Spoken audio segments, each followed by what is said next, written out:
বর্ষার শুরু থেকেই গ্রামের আকাশ ভারী হয়ে উঠেছিল। নদীর পানি বাড়ছিল প্রতিদিন।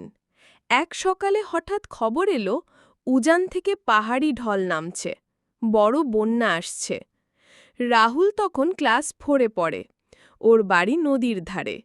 দুপুরেই পানি ঢুকে পড়ল উঠোনে। মা চিৎকার করে বললেন, জল উঠে যাচ্ছে, সব নিয়ে বের হও। চারপাশে শুধু পানি আর পানি। কাঁচা ঘর ভেঙে পড়ে, হাঁস মুরগি ভেসে যায়, গরুর দড়ি খুলে দিয়ে তারা ছোটে।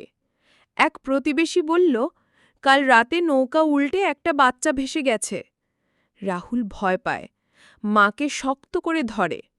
তারা নৌকায় চড়ে আশ্রয় কেন্দ্রে যায়। সেখানে অনেক মানুষ, কিছু কাঁদছে, কেউ জ্বর নিয়ে শুয়ে আছে।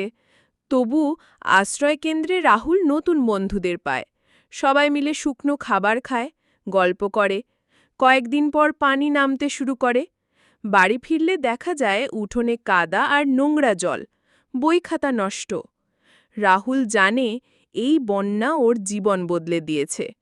ভয়, হাহাকার আর টিকে থাকার লড়াই, সব সে নিজের চোখে দেখেছে।